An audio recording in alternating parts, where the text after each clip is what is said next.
Hi, this is Jeremy Mayer with the Credit Repair Doctor, and in this video we're going to talk about the 5 credit repair tips to use in 2011. There are so many credit repair tips to give these days, especially with the recession that we are experiencing. This video will focus on the 5 top credit repair tips that will have the biggest impact in raising your credit scores. Now, number 1 is check your credit reports and credit scores, the real ones. So this may seem obvious, but unfortunately statistics show more than 60% of Americans check their credit less than once a year.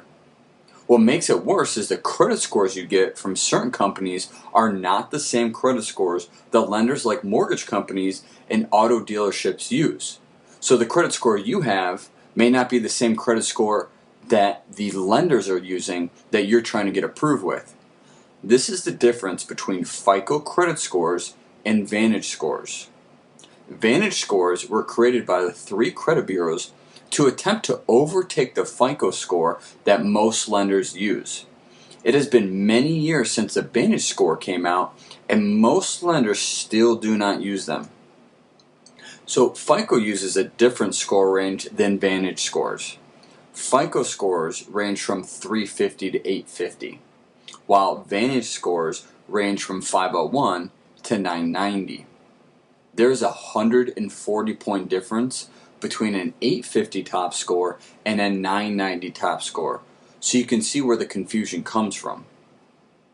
Many people may think they have a good credit score because they have a 700 credit score, but if they find out it's the Vantage score, they may be in for an unpleasant surprise. So the first credit repair tip is to make sure you get your credit report and correct credit score to determine where you need to start. The second one is what accounts you can pay late. Now, this credit repair tip probably sounds crazy and even counterintuitive. Here's the scoop. With the recession we are going through and the unemployment rate in the double digits, having enough money to pay all the bills one month might be difficult. Of course, I always advocate making all of your payments on time, but unforeseen circumstances can make it difficult. That being said, you always want the accounts that report to the credit bureaus to be on time.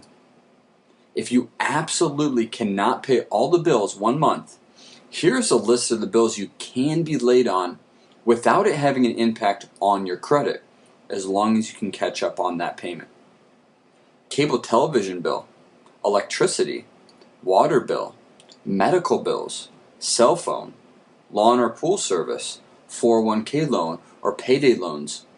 All of these bills or loans can be made late if you absolutely have to because they don't report on your credit.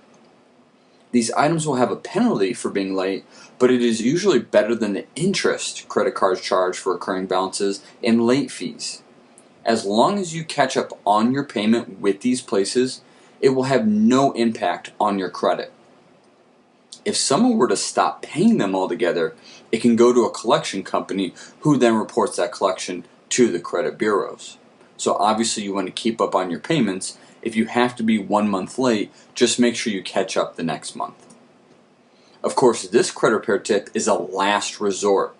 I've seen consumers pay for things that don't show on their credit report before paying on ones that do report to the credit bureau. Simply, if you can't make all the payments, make sure you pay the ones reporting to the credit bureaus. That is so important. If you cannot make all your payments, at least pay the ones that report to the credit bureaus. Now, number 3, find the negative and misreporting items on your credit report. See, many people are shocked when they find out how often credit bureaus make credit report errors. Statistics show that 70% of reports contain a serious error that could cause a consumer to be denied for a home mortgage, car loan, or credit card.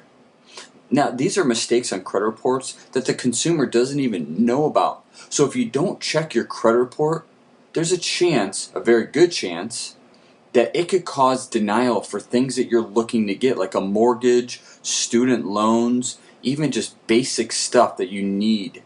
So make sure that you check your credit reports. Number 4, if creditors or collectors are harassing you, learn your rights fast. Many people don't know this, but collection agency laws can be your best friend. Unfortunately, creditors and collectors get away with breaking the law every day.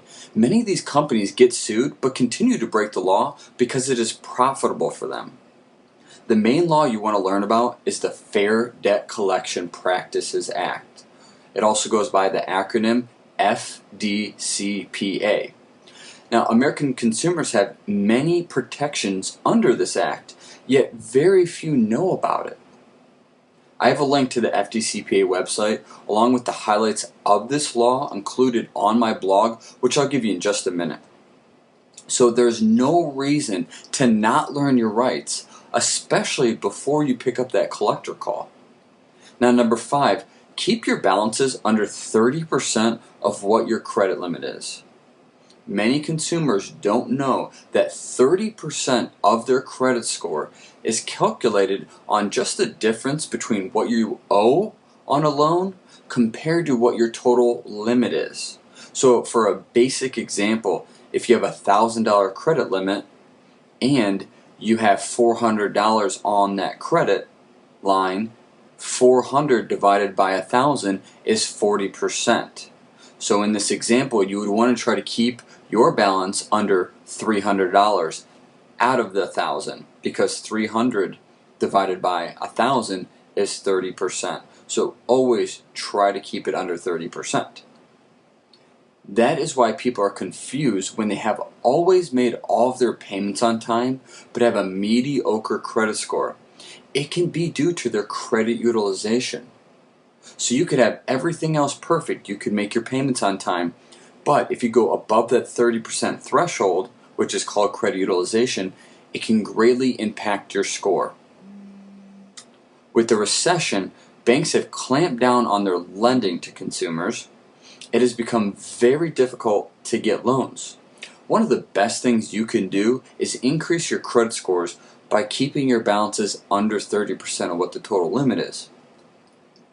Paying down the account is, of course, the best way to accomplish this. That is not always realistic for everyone, so here's another technique. Request an increased limit from your credit card company. It has become a little more difficult to get large credit limit increases in the last year, but if you have a good payment history, this should bump up your credit limit. Another way to reduce your credit utilization ratio is transferring part of the balance onto another card. This will improve your per account credit utilization.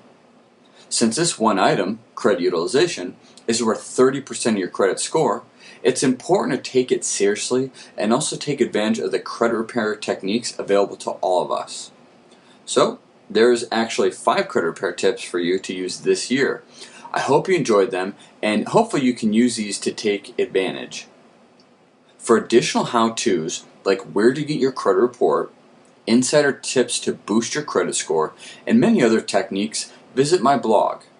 It's www.mycreditrepairtips.com.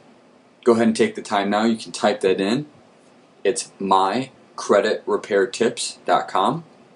I'm also offering a free email credit course and free reports on my blogs. There's a lot of freebies. There's actually over 30 articles on there. So go ahead and check out mycreditrepairtips.com.